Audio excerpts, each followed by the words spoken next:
guys, welcome back. It's Roslyn again. Thank you so much for tuning in. I'm so excited. Thank you to everybody. I got a lot of views 2 weeks ago from my last video. I just want to say thank you so much to everybody who has subscribed and watched the video and shared it. So please keep the support coming.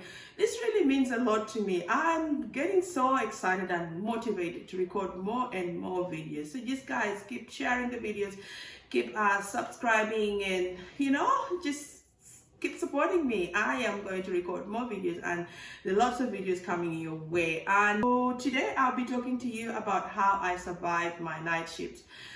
Like, every nurse out there knows that really, if you're a nurse and you're doing shift work, that you got to do a night shift at some point, like in a roster. So I used to get so stressed about night shifts. I used to stress a lot. I get anxious about night shifts when I had just started them. For those of you who don't know me, I am Roslyn, and I'm a nurse. I work as a registered nurse in a general medical ward in the hospital. So after like getting used to work, and then you do a few night shifts, you're doing all this shift work and kind of thing. So I kind of like devised means on how to survive through my night shift. So I'm not stressing, I'm not feeling sleepy, I'm not anxious, I'm not So there are three things that I do to help me survive through the night shift, and hopefully this will help somebody. For me, being a mom with young kids, obviously my kids go to school, they go to primary school, so the school times start from 9 to 3 p.m. So you got to pick them up at 3 p.m. So number one thing that I do is that when I am going for a night shift, for example, like tonight, what I do is that after dropping off my kids to school, I make sure that I come back home and just do a few house chores, like maybe clean up if I have to clean, or prepare my dinner meal just before. And then after that, after resting, I've done a few house chores, just 3 hours to school pickup time. I make sure that I have at least 2 hours rest. I go to bed and have a rest. Obviously, sometimes you can't sleep off, during your first night, it's hard to sleep during the day, just going to lie down on the bed. So if so I make sure that I have a rest for at least 2 hours. I go lie down on my bed and just have a rest.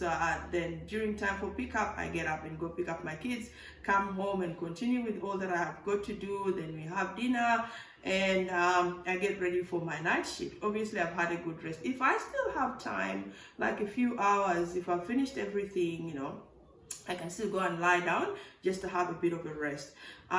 So just having a rest is one thing that is very, very important before you go for your night shift.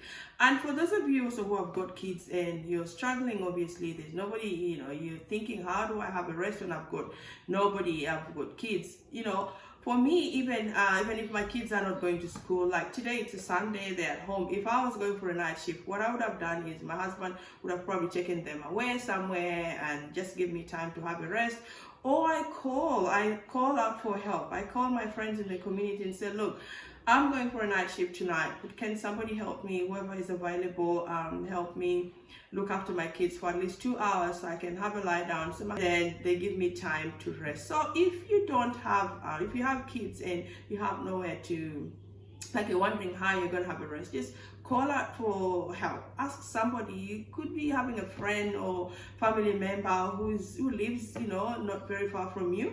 Just call out for help and make sure you have a rest, because you're no good if you go to work looking after patients and you're already exhausted. You've not had a good rest. You're exhausted. You're stressed about your day. So please have a good rest. Call out for help and get somebody to help you look after the kids. If someone takes the kids, make sure you get home. Don't worry about the kitchen. Don't worry about any chores. Just go lie down on your bed. It's time for you to rest. You just go and rest.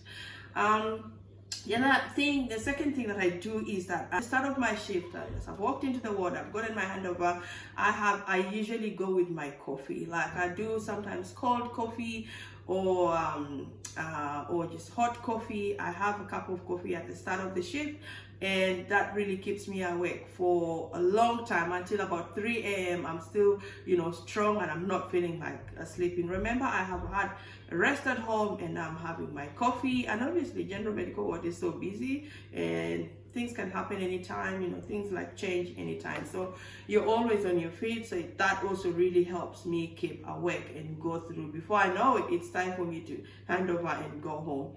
So having a cup of coffee, it might not work for other people, but it really works for me. Cup of coffee, start of the shift, bang, I'm good to go. And the final thing is that during my break, I don't sleep. Like, I know some people sleeping will help them, like if they've had, you go to the staff room or to patient lounge and just sit down and close your eyes. That helps some people, but for me it doesn't help. As a matter of fact, if I just close my eyes and make a mistake and sleep off or nod off, my friend, I just want to go back home to my bed.